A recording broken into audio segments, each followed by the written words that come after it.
Some paths don't appear until you're ready, and some people, ideas, and experiences will show up over and over again until you finally pay attention to your true destiny. Welcome to the Destined Podcast, where resistance softens and your new self comes into view. With your hosts, Rayhana Ali and Terry Cyril.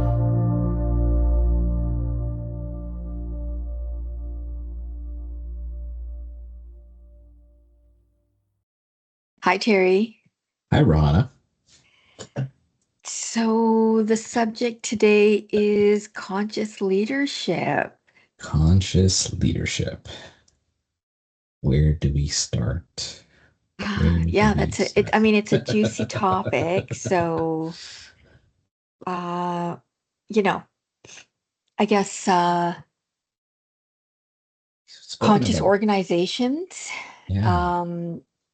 That's a place to start, or just, I mean, it conscious leadership falls under not just in the workplace, but um, in every environment where there's leadership required. Yeah, your work, your home, your soccer Government, team, yeah, government, teams, yeah. yeah, your any maybe institute or charity you might be organized with at the end of the day as well too. You can bring, I think, principles of conscious leadership um, into those spaces. And mainly it's just embodying, I would say, yourself and even like embodying those different aspects uh, within your day to day at the end at the end of the day there. To conscious leadership. Yeah, I mean, it's being, in touch with that balance, finding that balance, I suppose, as Mm-hmm. well, right? Mm-hmm. Mm-hmm. Being still firm enough to lead in order for, and we'll use work like a project, let's say, for example, as an example, um, being firm enough, and I don't even know if firm is the correct language to use, but being Aligned, honest. or yeah, and directive, Mm-hmm. while also recognizing like being empathetic Mm-hmm. towards the individuals on your team. Mm-hmm. And not necessarily it being like the leader has to sort of coddle people. It's more of a leading from a place of respect where, the team respects the leader versus they fear the leader, and the leader is imposing, their strong arm, I suppose. Mm-hmm. Yeah, and I think for me, I've always kind of, as I kind of thought about, conscious leadership, I've stepped into those types of roles, and I'm still learning, I would say, and kind of developing that myself. Psychological safety has always been a key part for me, and Yeah. being able to kind of bring that level um, within the team as well too that I'm kind of working with. So things like admitting when I'm making mistakes, Yeah, being fair. open to having my ideas challenged, because that just breeds better and hopefully better ideas, but also creating that space, I think, for others as well too, where, if there are key uh, points being raised, I've noticed in other instances many leaders tend to get defensive about Hmm. some of the feedback that they're receiving, but it's understanding where people have conflict and being able to kind of work through that and being able to ensure that people feel safe enough to be in conflict, because at the Yeah, end of the day, that's how you understand where your boundaries end. um the edges, essentially, in that 100%. Yeah. case. Yeah, I feel that. And I feel, that we're never going to eliminate bullying 100%. And that's a reality of the human nature because people are going to be insecure and they're going to, you know, Mhm. express that behavior outwardly. Yeah. Um, that said, you know, that culture starts from leadership. It Yeah. starts from the top. Like Yeah. they set the pace and the culture, and if that is somewhat mitigated Yeah. or would mitigate it if the leader is a lot more feet on the ground, right? Like grounded with and holding space and Hmm. not even holding space, but just a lot more human, right? Hmm. Like they're like you said, right? Like being open to the feedback and admitting when perhaps I've made a mistake or this was, and recognizing this is a team effort, right? Like Hmm. you're the ringmaster. You're not you don't have to necessarily be the expert at everything. Like the best leaders, managers, or whoever tend to are the ones that have people who are actually um the experts at something that they are not. Like they're just meant to actually, their area of expertise is wrangling People. the people. Yeah. Yeah. Yeah. And developing that talent, and Recognizing, yeah. where their strengths are and using that. So yeah, I feel you on that one. And it's Yeah. and recognizing I guess the value. Yes, that's a big one. The value of that, each individual and their contribution and what they bring. So many people don't. Don't feel Um, that. Yeah. yeah. Or they don't feel Or it gets valued. minimized really quickly if Mhm. or they feel like it's been and then it goes both ways. Like you're Yeah. responsible for your own, like for yourself in terms of how you deflect uh projection per se, Yeah. right? Yeah. uh However, it's also like being a conscious leader, or participating in a conscious environment, being present consciously means not necessarily yeah, being very present, being aware Mhm. of your language and how that Mhm. comes across. And people get frustrated and they behave in certain ways and they act Yeah. out. um but with practice, and if you're in that environment, it becomes that's the like I say this all the time, that's the where which way the pendulum is going to swing is how people are going to respond and behave. Mhm. And usually that response is due to the fact that, because you've created this level of psychological safety for everybody, Mhm. that they can move forward or take ownership, or without fear, really, or Mhm. without like being humiliated. I think you and I kind of talked about like humiliation rituals almost that seem to Yeah, be present in certain workplaces and yeah, in areas. So being able to kind of separate that, whatever issue has arisen or has come up, that it's not the result of that person, but more so just the problem as a whole, rather yeah. than something that people are executing on. Uh, yeah. that's I think a big one. And the culture around, this idea that um, the the effective leader is the one who's yelling and it's cutting people down or being really short with people and is dismissive and Mhm, he's a ball breaker. He gets the job done. Like mhm. it's absolutely like such a toxic um Seal at patriarchy. the cost of, yeah, like psychological safety, and then at the cost of burning their talent out. Yeah, um yeah, it's we not have a worth it. Yeah, big problem of burnout right now in everywhere, I guess. I everywhere. wanted to say Yeah, America, but yeah, North America, but it's everywhere, I would say right now. yeah, It's like it's spread. yeah. Um, you know, people, yeah, people are stressed out. They got issues at home that they're dealing with. They got issues with being able to pay the bills and whatnot.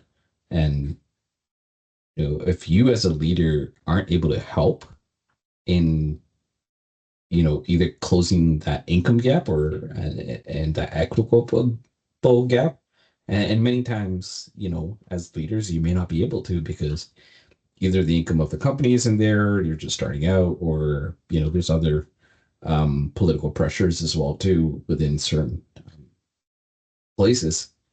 I think the least that you can do is create a team culture or team environment where Yeah, people can kind of thrive um, and kind of do the best that they can without having to fall, you know, or having to work in this fear or in kind of the stress type of a culture at the end of the day. yeah. And I feel Working like under that's what, that fear and pressure is, yeah, it's brutal. And I think that's where some of the, like we initially spoke about, some of those workplaces that tend to do well um, have some of that, I guess, conscious culture really, where they're promoting more of innovation and that safety so that their people respectful can, environment and yeah, and recognizing. Yeah, and that really just is, it's so black and white. Like it's just such a, I don't know if it's a generational thing because people will say, well, people from this generation behave like this and blah blah blah. yeah. But you can't help but feel like it is. Like, is it people from a certain generation that behave a certain way? You know what I mean? Mm. Or maybe certain generations are just more open to operating in those new paradigms because each generation has brought those Yeah, newer yeah, paradigms, so to say. yeah. Um, Yeah, because like I mean, each generation's been conditioned in their environment. yeah, Um, and and learn. not everybody. I mean, like I don't relate to that type of, Yeah. I'm gonna be controversial saying, like I know like it's, you know, yeah, women in a certain generation in the workplace have had to be more cutthroat. And so Mhm. there's, you know, versus a younger generation will they've got other women's back. You know what I mean? Like it's the women Mhm. stick together versus, so it's, and not everybody subscribes to that Mhm. behavior, but and also like with the male, managers or leaders or whatnot who, feel the need to stomp their feet and, you know, use fear as a way to, Not all. but that's just it. That's what I'm saying. Yeah, Like it's yeah. not, like there's a certain generation of male leaders that behave that way, and there's a Yeah. younger generation that gets that, and not everybody from that older Mm. generation Mhm, is mhm, that way. mhm, Like I said, with the mhm, women, like I don't feel that way, and I come, from that generation of, I recognize that behavior really quickly, mhm. because it's been cutthroat for women to have to sort of fight.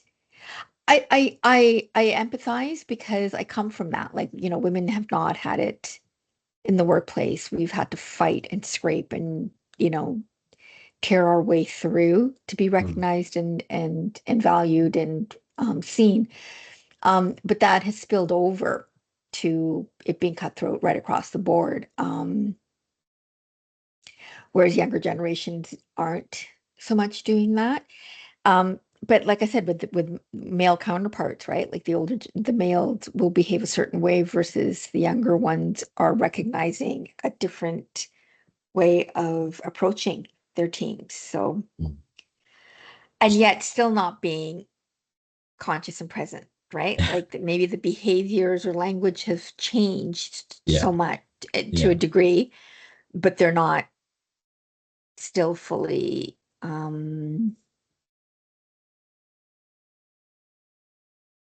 dialed in. Mm.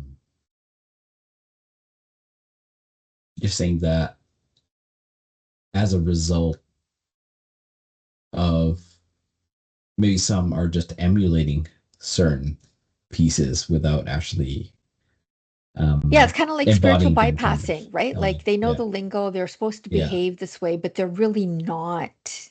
They don't really care, I Yeah, guess, they're in a just way. it's performative, right? Yeah. Just like Yeah. sort of corporate language. It's very Yeah. performative. It's very, what in the freak are you, why are we talking like this? Like, Yeah. can we, enough of the word salads, like, can we just,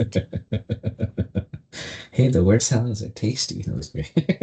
well, we enjoy the word salads. Like we word salad a lot as That's it. well, but it's not so, like we're not using taglines. Like it's not it's horrendous Gotta because you get just, you want to in a meeting synergistic on hold a this. straight face when somebody says something and you're like, bro, did you just actually pull that out of your pocket? Sure did. Right? You know they've been chat GPTing those words back before Yeah. this meeting. Yeah. That's funny. That's funny. That's also something that we probably wouldn't be able to say many years ago that that somebody's been chat GPTing their lingo because you Yeah. actually have to know the lingo or kind of take the time to understand it and learn it over the course of your Well, we career. wouldn't have necessarily recognized it because it wasn't so mainstream to be able to Mhm. have.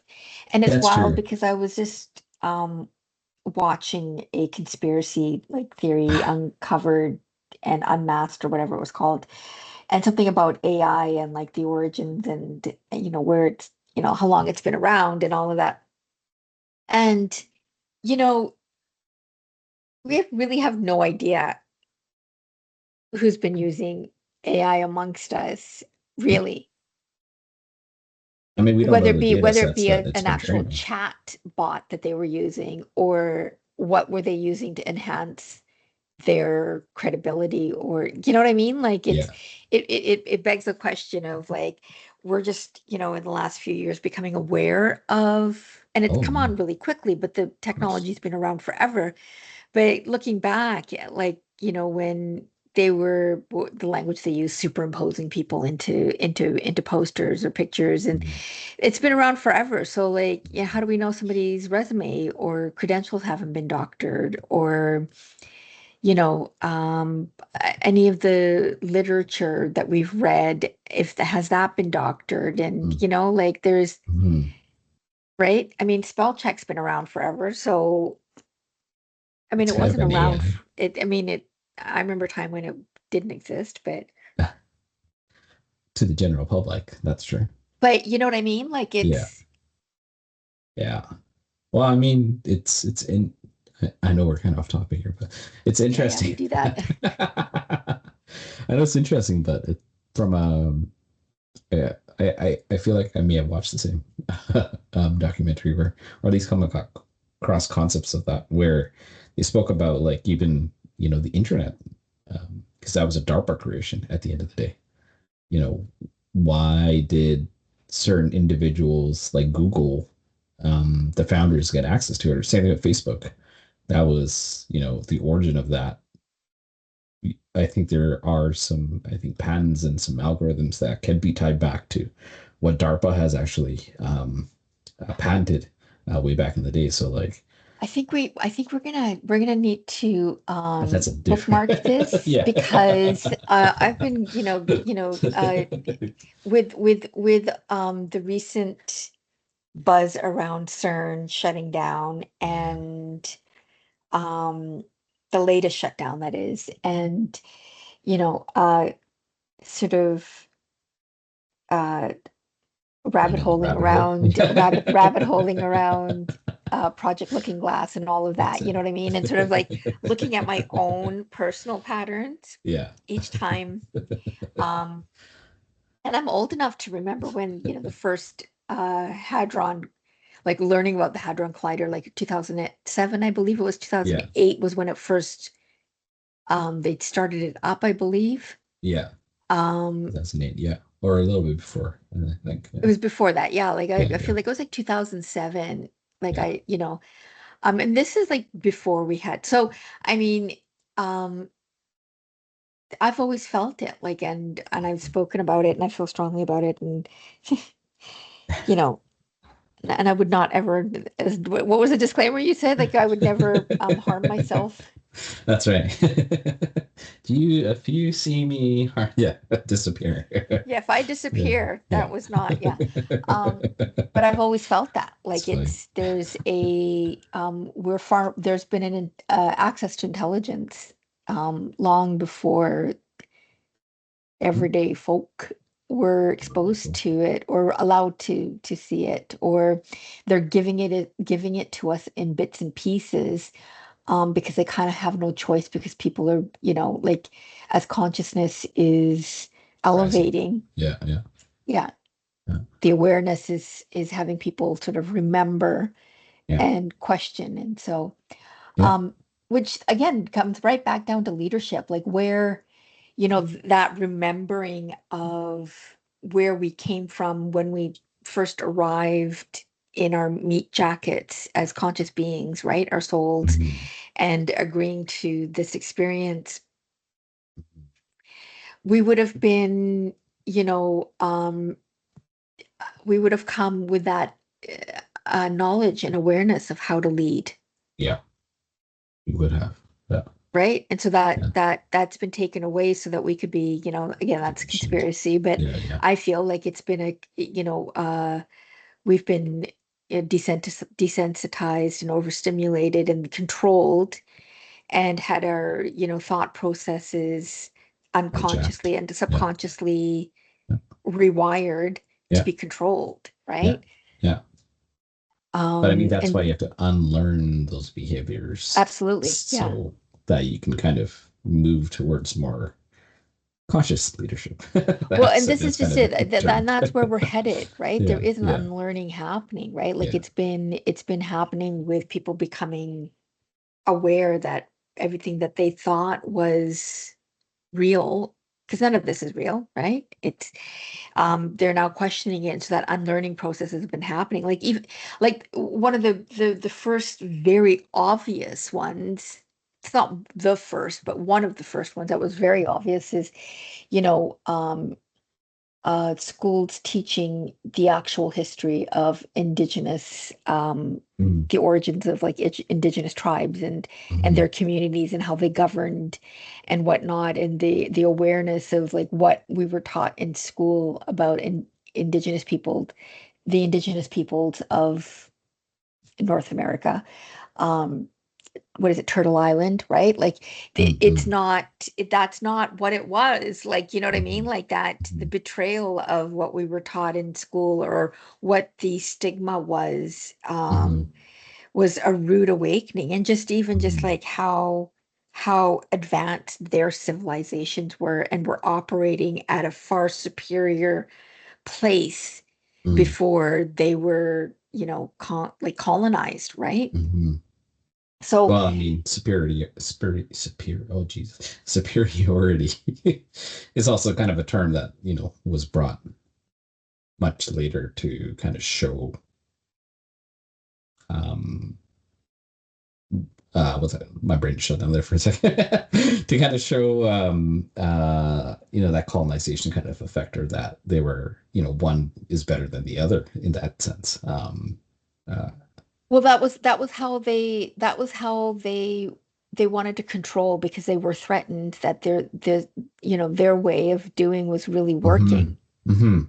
It Hmm. was it was It's that superior to them. fear. And so then again, Yeah. Yeah. That fear. Yeah. the fear of, you know, and so changing the narrative of who like how the indigenous people were perceived, right? Mm. That kind of comes back to, like, if you come back to, I guess, conscious leadership, is that's that conflict piece of being able to have healthy conflict and Hmm. knowing that there is differences in each other. Yeah. Um, and And not that that was a conflict. Like they came and colonized. Like that was like they came, yeah, they showed up and said, well, we're going to just take we're just gonna over. do it. Yeah, We're just gonna, yeah. yeah. And But because that's you're not doing, because you don't look and speak the way that we do. or we um want to. Yeah, yeah, well, I mean, they obviously had their own language, right? They weren't yeah, speaking English, and yeah.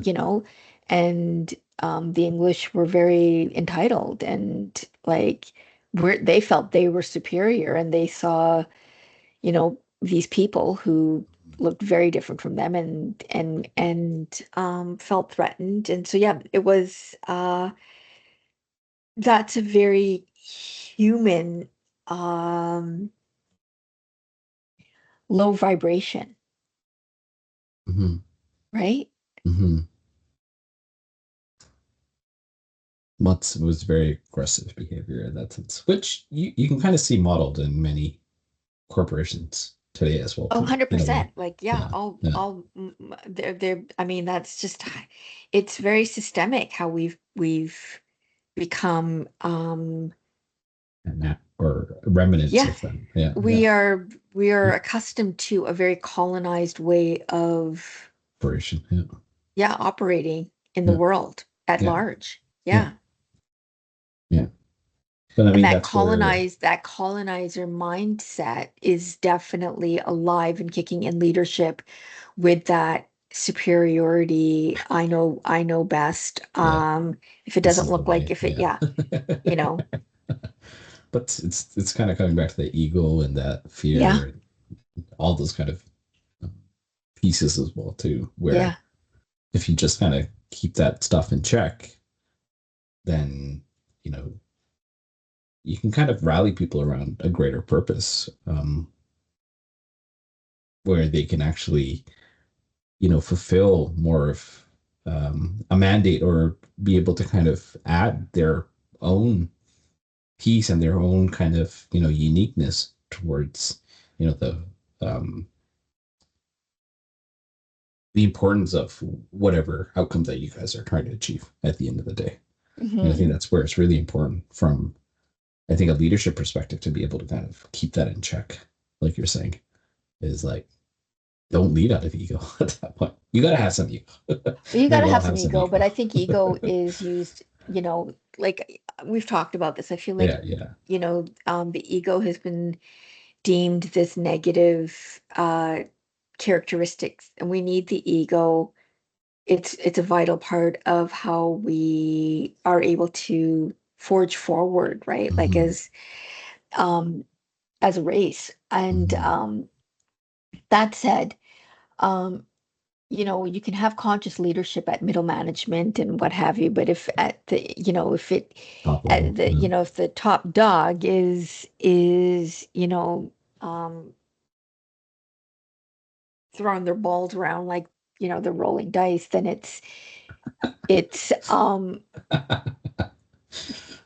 it's you're not, that's going to be very prevalent in the rest of the culture. Well, that's it. That's it. I mean, that's why I think um, that conscious leadership has to stem from the very top. And like with any cultural kind of piece where they need to set the values and have alignment towards some of those greater principles of what maybe a conscious organization embodies, you know.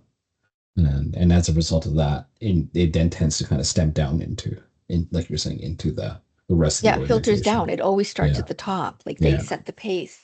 I mean, and I think it's going to take longer, and we've talked about this, I know, in certain in certain Environments. institutions per Yeah, yeah. se, because they are so rooted in colonialism, like governments and um those type of the Industries. healthcare, Yeah, yeah, yeah. right, which falls under um the At least in government. Canada. At least in Canada. In the States, yeah, private, which opens up its own kind of, Yeah, but it's yeah. still that corporate um mentality, Hmm. right? Hmm. It's still not, it's still healthcare. So it's, there's a hierarchy, and there's a class-based Hmm. environment, and you know, you've got, it's still very similar. It's very um title classist environments, right? That colonialism in that, um but yeah, I mean, it's not, the healthcare in the States and in other places are not run by the government, but that still doesn't take away from the existence of that Mentality. versus Yeah, yeah, an yeah, environment like, say, I don't know, let's use, Google, or yeah, right, Facebook, like, yeah. I mean, I don't know what happens. Like, I mean, you're gonna have like some toxic pockets, but for the most part, they're forward thinking environments, right? Like they're right, Or yeah, deemed to be. Yeah, yeah. deemed to That's be. mainly Yeah, because they're bringing some of these principles into yeah, play, where yeah, in right. certain Like they, areas they're creating those psychological safety or open communication. Though, from what I hear, a lot of NDAs. Um, yeah, yeah, you and know, creating like those environments where they have think tanks, and they're yeah, being, it's leverage. Yeah, um they're being supported, and they're being, and it's not an opportunity to go and slack, but it's an environment where they they don't see a one size fits all for how everybody works and learns, mm-mm. which is huge, right? Hmm. Hmm. Oh, that's a good topic. Yeah, yeah, an important point is Yeah. that the uniqueness of each individual is kind of represented, and um, uh, And being able to accommodate that yeah, need, their requirements, like how yeah, they work, how they learn, yeah, you how know, they operate. Yeah, how they operate, yeah, what really fuels their creativity and is able to the output of their, that's their right. work. Yeah. That's right. Yeah, like I think, what did I read? Was it Google where you had to spend I don't know how many X amount of hours doing like your actual day job, but then out of the total hours, you could work on a side project that was, you know, either furthering your own um uh what's that called? Your own learning, or like contributing towards something else within the Like a organization project as well that too. is, yeah, like Yeah. bettering something. I Yeah. think that's huge. And I love that because it really takes us back to the core of who we are. And that Mhm. like really gets the juices of your creativity going. And it really, you're not feeling like all of your energy is is being siphoned for Mm-mm. somebody else, right? Mm-mm. Even though you may enjoy your work, but Yeah. knowing Yeah. that you've got some space to sort of mix things up. And I feel Yeah. like that's really productive as well, because Yeah. you can't just be working on one thing and not be able to, you have to step out, like, you know what I mean? Like working on one thing and then just being completely consumed in that, you're not going to see its inefficiencies, or its from a uh objective place, because Yeah. you're so deep into it. But if you can step away from it and work on something else and then come back, you're I feel like that's where the productivity happens and the output is superior. Keep using that word superior. I love it. Um, because you're able to step in and out and recognize, different, like feel different energy frequencies and be able to have a fresh point of view, right? Mm-hmm. You get to really tap into It's kind of like that. Yeah. relationships. Like if you Yeah. just spend all your time together with somebody and you have nothing to talk about, nothing is happening, you don't have a life of your own, you don't have anything else going on, and yeah, you're Just eventually there's stagnant. you're gonna start you're just going to start nitpicking at each other because there's nothing, what else are you gonna do, Yeah. right? Yeah. Yeah. What Or else is start there to looking do? at flaws in other people, like instead of seeing your own flaws, or you know what I mean, fighting about something that isn't, like it's out of sheer boredom or Yeah. lack of your own joy, right? So Mm-hmm. when you're unhappy, you tend to project it. And Mm-hmm. so that I mean, work is a relationship, right? You have to have balance. That's Mm-hmm. how I feel, right? Mm-hmm. And I So think if you that's going don't to if be, you don't have a if you don't have a hobby or something of your own outside of your relationship, i.e., work, you have nothing else to look forward to or yeah, to, you're one-sided. Yeah. yeah. I mean, I felt that like when I made the move to like I went, full time doing my healing work and hypnotherapy and all of that and teaching and all that. All of a sudden, something that was my hobby was now work, and I was left with this is all I did, right? Mm-hmm. I was 100, like everything I talked about, everybody around me was just everything to do with Spirituality and energy all and of that. spirituality and hypnotherapy and subconscious mind and Yeah. all.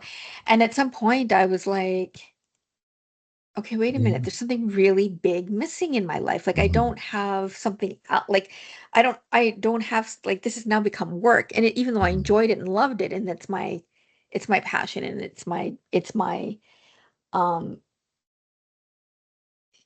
you know it's my jam in this Yeah. lifetime, Yeah. right? Yeah. Um, purpose. That sounds like a weird thing to say, but my purpose. But that's not the only purpose you have, right? And I was like, I don't have something else, and so I was trying to seek out, Mm-hmm. other hobbies and whatnot, and Mm-hmm. so you need to have more. Like I remember being even able to talk. Like I would have clients, and I would say, so what else are you doing? Yeah. Yeah. And what are your hobbies? What else, like, if you, could, what Yeah. else would you do? "Oh, I don't know. I don't do anything else." And there's no judgment with that. I just, that's the bane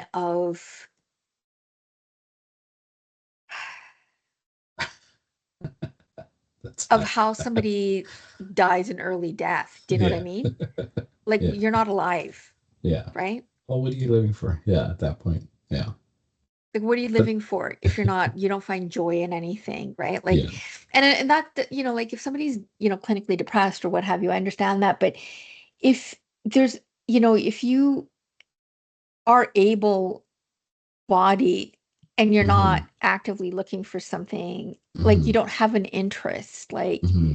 there isn't a specific genre of music that you love, Mm-hmm. or you know you're into video games, or you're into fashion, or you're into sewing Mm-hmm. or crocheting, knitting, or you like running, or you play a sport or something, Mm-hmm.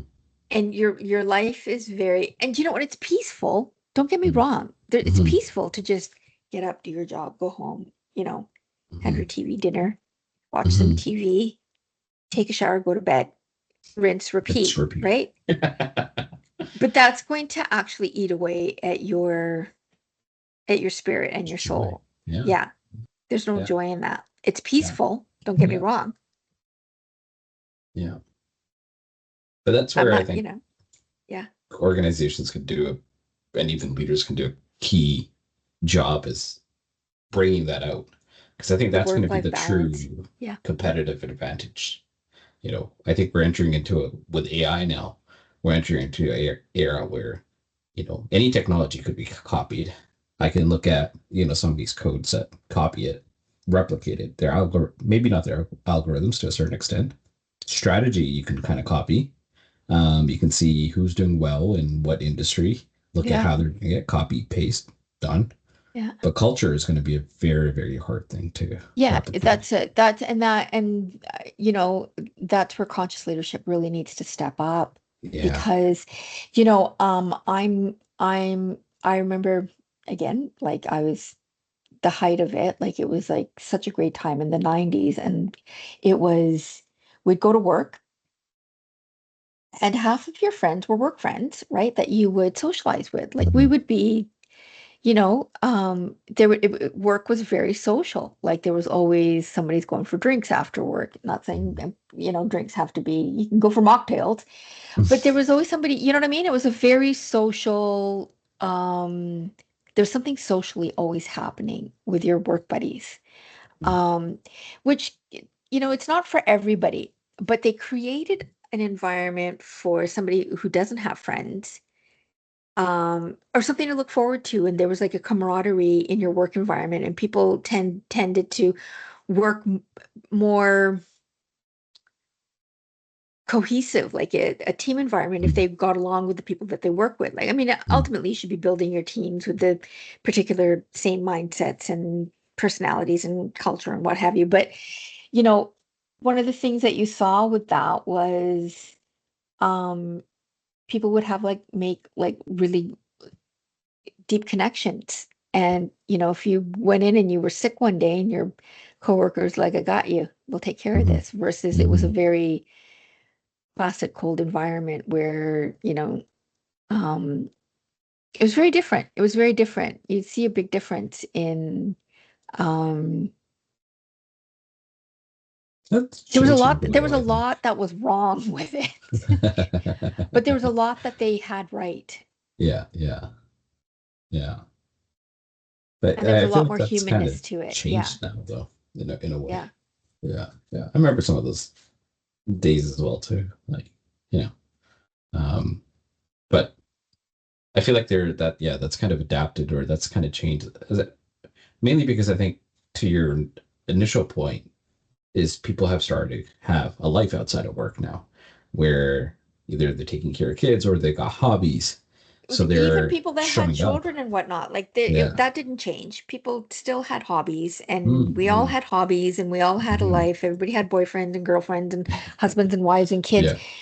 Um, but you know, um, come Friday, or if somebody was leaving, Yeah. there'd be a going away party or something. Do you know what I mean? Yeah. Or There's a birthdays, social we aspect to everybody it. would pitch in and get a cake and Yeah.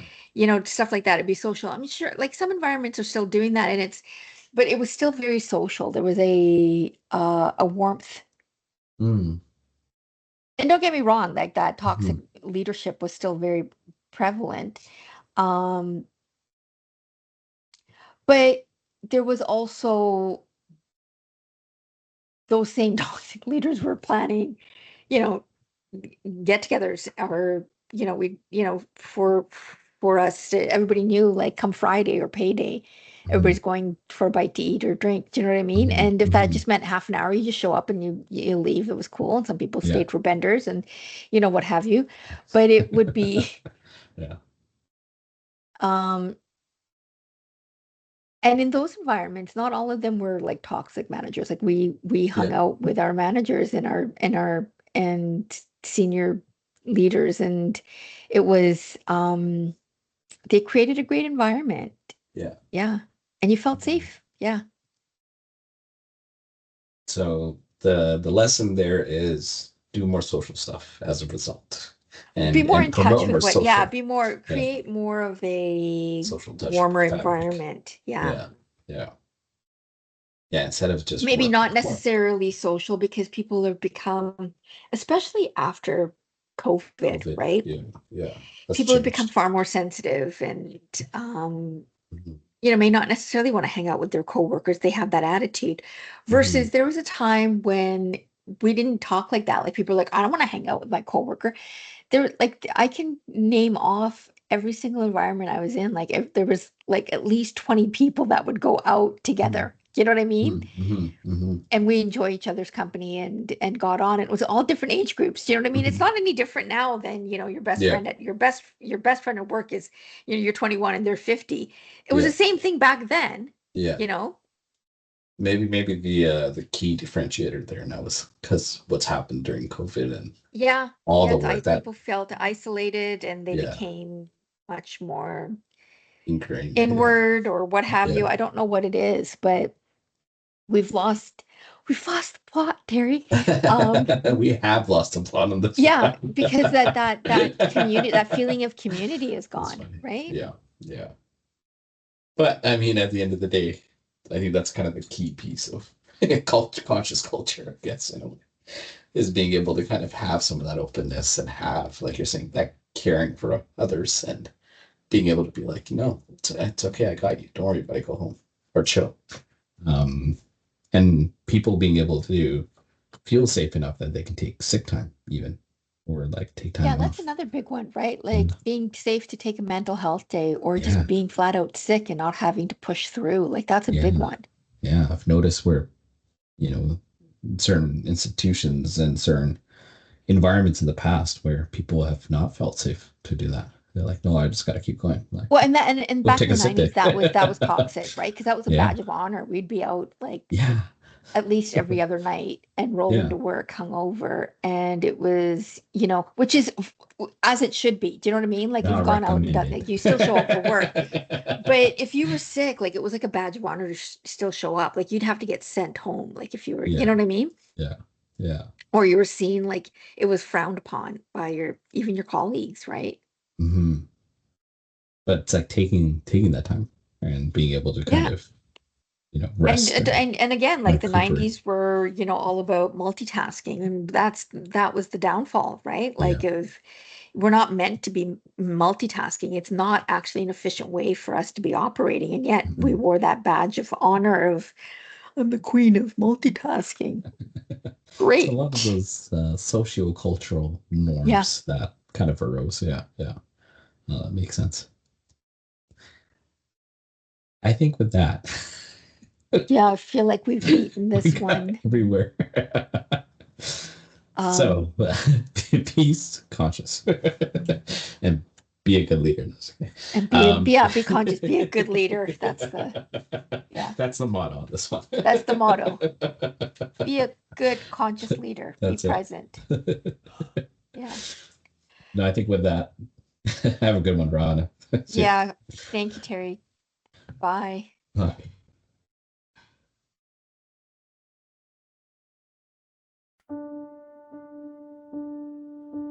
Some paths don't appear until you're ready,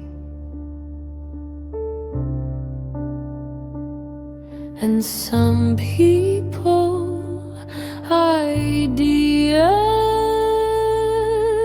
and experiences will show up over and over again until you finally pay attention to your true destiny. Welcome to the Destined Podcast, where resistance softens and your